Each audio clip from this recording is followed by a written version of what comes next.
Kashmir files जैसी कहते हैं ना झंझोर देने वाली फिल्म के बाद अब कश्मीर फाइल्स अनरिपोर्टेड आ रही है। अगर आपको लगता है कि कश्मीर फाइल्स ने आपको झंझोर दिया था तो कश्मीर अनरिपोर्टेड आपके पांव तले जमीन खिसक जाएगी। पिछले कुछ समय में ये बहस बहुत बड़ी हो गई, क्या बदला? अभी भी मेरे पीछे लोग पड़े रहते हैं, कहते हैं ये 100 करोड़ ले लो, 200 करोड़ ले लो, प्लीज कश्मीर फाइल्स 2.0 बना। मैंने कहा वो मर जाऊंगा, नहीं करूंगा। बहुत सारे लोग ये कॉन्सेप्ट बना चुके हैं या दिमाग में बड़ा क्लियर है कि भाई क्योंकि आप एक तरह की विचारधारा को प्रमोट कर रहे हैं क्योंकि आपको पॉलिटिक्स में मैं एक्टिव पॉलिटिक्स में जा ही नहीं सकता, इसलिए क्योंकि आज मैं जो बोल रहा हूँ स्वतंत्र, ये मेरी आवाज है जो मैं बोल रहा हूँ। जिस दिन मैं पॉलिटिक्स ज्वाइन करूंगा मुझे किसी और की आवाज बोलनी पड़ेगी। आदि पुरुष का जो हाल हुआ है उसके बाद बहुत लोग कॉन्शियस है कि भैया इस तरह की किसी कहानी को छेड़ना चाहिए नहीं। बिल्कुल, मैंने मुझे अगर मौका दे कोई तो मैं बिल्कुल बनाना चाहूंगा इससे बड़ा, लेकिन उसके बाद फिर कुछ नहीं बना पाऊंगा मैं।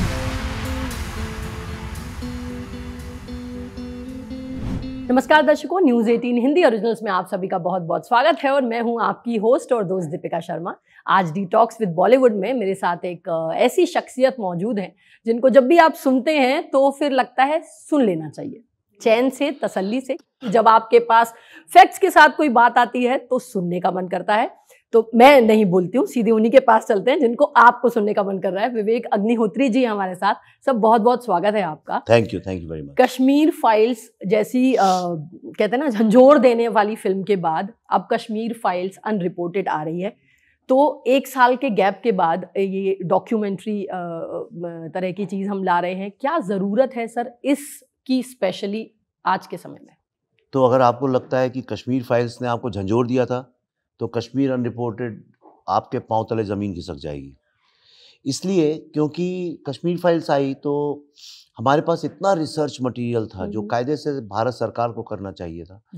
सो आई थॉट कि वाई वेस्ट इट, इसको क्यों नहीं एक ऐसे फॉर्म में क्रिएट किया जाए, एक सीरीज़ की तरह से, जैसे बुक में चैप्टर्स होते हैं ऐसे 7-8 चैप्टर्स में, तो आगे आने वाली जनरेशन में आज से 100 साल बाद भी कोई देखे तो वो समझ जाए कि कश्मीर की असली हिस्ट्री क्या थी और क्यों वहाँ टेररिज्म आया और कैसे हम उससे जूझते रहे।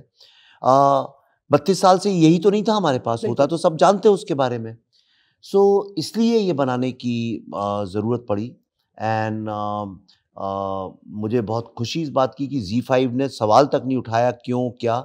They immediately understood the value of this thing and finally we made it.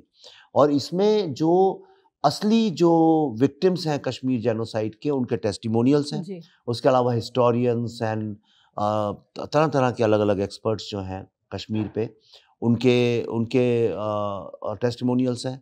और जो फुटेज हैं ऐसे जो आपको कहीं देखने को नहीं मिलेंगे, वो ढूंढ ढूंढ के हमने निकाला है। So this is the edited form of hundreds and hundreds of footage we have got and we have brought it down to one web series. दरअसल कश्मीर फाइल्स के दौरान जिस तरह के वीडियो आए, या मुझे याद है वो झंझोरने वाला वीडियो कि जब थिएटर में बैठी एक औरत आपके सामने बुरी तरह रोई, जो कश्मीरी पंडित थी। और आई एम श्योर इसका जो ट्रेलर है वो काफ़ी हिला देने वाला है। और कहते हैं ना कि क्योंकि असली कहानियाँ तो हमेशा झंझोरती हैं। मेरा सवाल आपसे ये था कि जब भी सिनेमा की बात आती है तो it's a business, it's a market में हमेशा चीज़ें हम ये सोच के करते हैं कि भैया थोड़ा सा लाभ होगा, नुकसान होगा। इस फिल्म को, इस सीरीज को आप 11 तारीख को लेकर आ रहे हैं, जब ऑलरेडी बहुत सारी बड़ी बड़ी फिल्में और ये सब क्लैश चल रहा है। कहीं बैक ऑफ द माइंड, क्योंकि आप तो खैर उस लीग में हैं ही नहीं जब सिनेमा कमाने की बात करता है, तो क्या रीज़न है जो आपने 11 तारीख को चुना? ये एक तरह से डंके की चोट है? नहीं, ऐसा नहीं था कि अगर मुझे बॉक्स ऑफिस सोचना होता तो मैं कश्मीर फाइल्स पार्ट 2 बना देता। अगर मैं टिपिकल बॉलीवुड की तरह सोचता तो बड़ा इजी था, क्योंकि वो तो टेबल पे प्रॉफिट करती फिल्म। बिल्कुल। और अभी भी मेरे पीछे लोग पड़े रहते हैं, कहते हैं ये 100 करोड़ ले लो, 200 करोड़ ले लो, प्लीज कश्मीर फाइल्स 2.0 बना दो। मैंने कहा वो मर जाऊंगा, नहीं करूंगा। राइट, क्योंकि देखिए हमने बहुत सिंसियरिटी और ऑनेस्टी के साथ काम किया। So that's why you made this. और वेब सीरीज ऐसा तो नहीं है कि आप कि बहुत कोई पैसा कमाते हो, ये करते हो वेब सीरीज। और हमने भी अपनी तरफ से बहुत रीजनेबल तरीके से इसको किया है। और जी की भी बहुत मैं तारीफ करूंगा कि उन लोगों ने भी काफ़ी हमको फ्रीडम दे दी 100% कि आप जो चाहे वो बनाइए। तो I want to bring stories to the society, जिससे सोसाइटी को कुछ सीखने को मिले। जैसे मुझे कल ही कोई फ़ोन करके किसी बड़े बेंगलोर से एक औरत है, उन्होंने कल ही मुझसे बोला कि I am waiting for the vaccine war. मैंने कहा क्यों? कहती हैं कुछ सीखने को मिलेगा। मैंने कहा अरे भाई मैं टीचर नहीं हूँ। कहते नहीं आपकी फिल्मों में कुछ सीखने को मिलता है। तो मैं चाहता हूँ वो जो प्रॉमिस है मेरा कि आपको हर फिल्म में एक बहुत गहरे रिसर्च के साथ, यानी कॉम्प्लेक्स रिसर्च को सिंपल तरीके से हम कैसे आम आदमी तक कहानी पहुंचा सकते हैं, ये मेरा लाइफ का मिशन है। सर मुझे आपसे समझना था कि जब खास तौर पे कोरोना के बाद बार बार ये सवाल, ये बातें आई कि ये सिनेमा नहीं चल रहा या वो सिनेमा नहीं चल रहा, या इस तरह की फिल्में, लोगों में कनेक्ट खत्म हो गया है हिंदी सिनेमा को, स्पेशली बॉलीवुड जिसे हम कहते हैं। लेकिन ऐसे दौर में कश्मीर फाइल्स आती है, बॉक्स ऑफिस पे करोड़ों कमाती है, लोग रो रहे हैं उसे देख रहे हैं। एज अ डायरेक्टर आप क्या क्रैक कर पाए, और कोरोना के इन 2 सालों ने क्या बदला हिंदी सिनेमा में कि लोग चिढ़ गए हैं? हाँ, 2 सालों में क्या हुआ कि लोगों ने काफ़ी सोचा अपने जीवन के बारे में, अपने जीवन से जुड़ी बातों के, चीज़ों के बारे में, और उनको ये समझ में आया कि जो पैसा अब मैं खर्च करता हूँ उसकी वैल्यू मिलनी चाहिए। जी। और बॉलीवुड का क्या हुआ कि कंपैरिजन हो गया सारी दुनिया के साथ। तो घर बैठ के लोगों ने देखा तो उनको ये समझ में आ गया, अरे यार मैं इस पे जाके 4-5 हज़ार रुपए खर्च करूँगा, ये तो बड़ी वाहियात चीज़ मैं 10,000 बार देख चुका हूँ।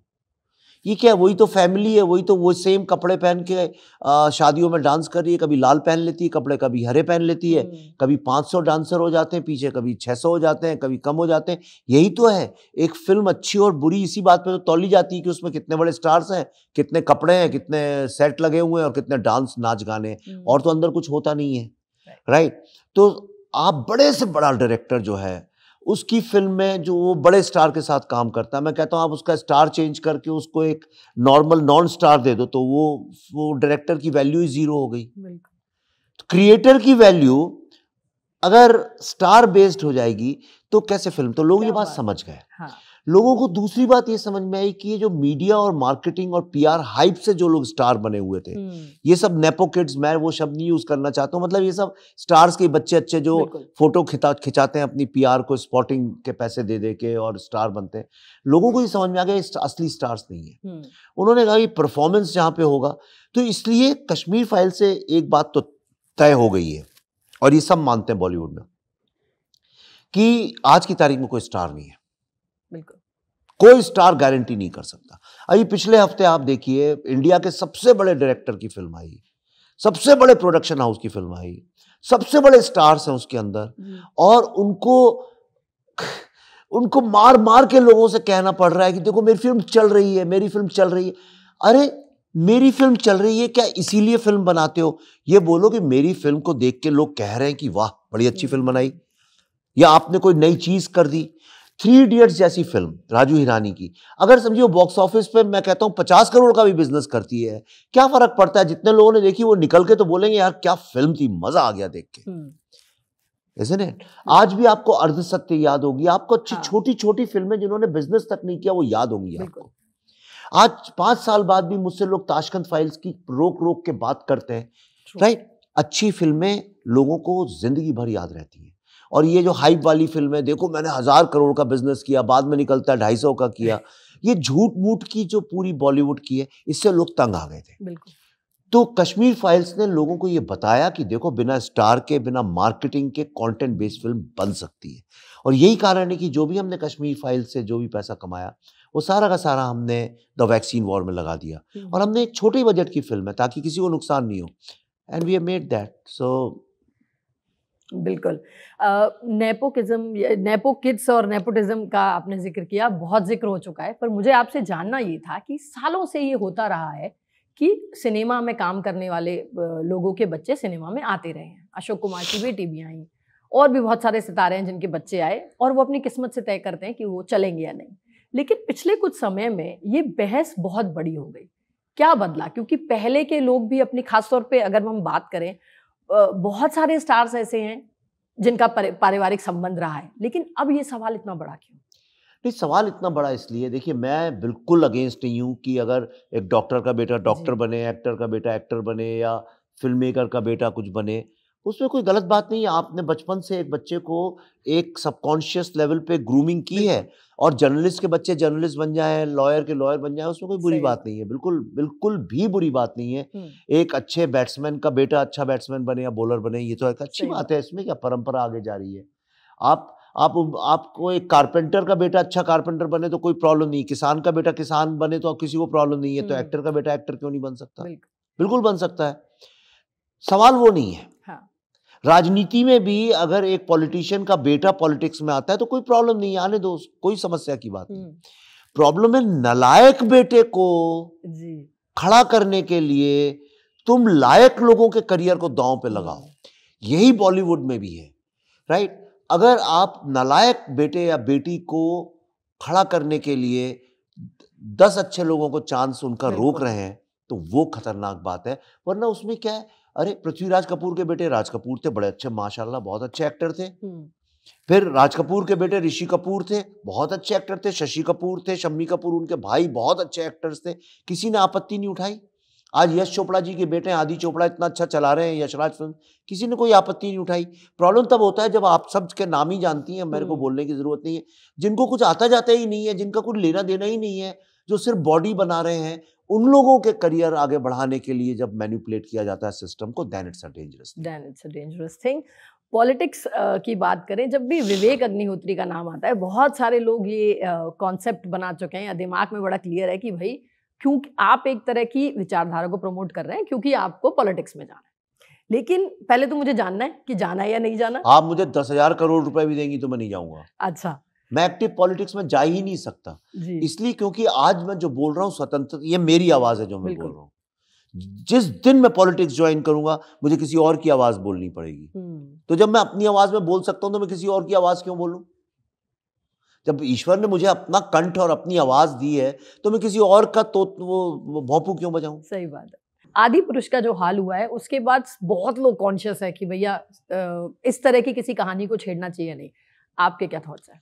नहीं, महाभारत को लेके मैं नहीं जागा हूँ, महाभारत के कारण मैं जागा हूँ अलग बात है। महाभारत मेरे जीवन का हिस्सा बचपन से रही है और मैं उसे कभी धार्मिक ग्रंथ की तरह देखा नहीं, मैंने हमेशा उसे ऐतिहासिक ग्रंथ की तरह देखा।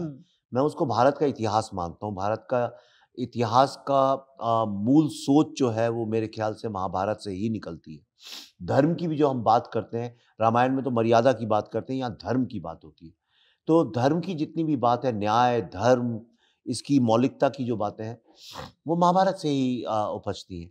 तो बिल्कुल मैंने, मुझे अगर मौका दे कोई तो मैं बिल्कुल बनाना चाहूँगा इससे बड़ा, लेकिन उसके बाद फिर कुछ नहीं बना पाऊंगा मैं, वो मेरी लास्ट ही काम होगा। उसके बाद फिर मैं और कोई फिल्म नहीं बना सकता, अभी महाभारत के बाद कोई कहानी बचती नहीं बताने के लिए जी। और जहाँ तक आदि पुरुष की बात है, मैंने फिल्म देखी नहीं है, लेकिन मुझे ऐसा लगता है कि कोई भी फिल्म सिर्फ इसलिए कि कश्मीर फाइल के बाद कई लोगों को लगा अरे अभी तो कुछ ऐसा माहौल चल रहा है और लोगों ने गलत जज कर लिया। कश्मीर फाइल्स को देख के कोई अगर ये समझता है कुछ हिंदू माहौल चल रहा है तो गलत फहमी में है, वो गलत फहमी में है। जो भी फिल्म समाज से जुड़ी होगी, चेतना जगाएगी, वो चलेगी। तो लेकिन अगर कुछ लोगों ने सोच लिया चलो आजकल हिंदू चल रहा है, राम पे बना देते हैं, चलो सीता पे बना देते हैं, शिव पे बना देते हैं, गणेश पे बना देते हैं और जरा इन लोगों को बेवकूफ बना के कुछ पैसा कमा लेते हैं 1000 करोड़। लोगों ने यही बात की होगी बॉलीवुड में, मैं जानता हूँ क्या बात हुई होगी। वो गए होंगे, उन्होंने भूषण कुमार से बोला अरे सर ये फिल्म तो उतरेगी नहीं थिएटर से, तो 1000, 2000, 3000 करोड़ कहीं नहीं गए और इसका तो OTT में आपका बिकता ही रहेगा, हर 10 साल बाद ये 100-100, 200 करोड़ में बिकेगी, ये तो पूछो ही नहीं। किसी ने ये जानने की कोशिश नहीं करी कि भाई अगर तुम रामायण बना रहे हो तो उसका नाम रामायण क्यों नहीं रख रहे, आदि पुरुष क्यों रख रहे हो? और अगर तुम उसमें सब नाम आम सिचुएशन अपने मन से करे तो बोल दो काल्पनिक है।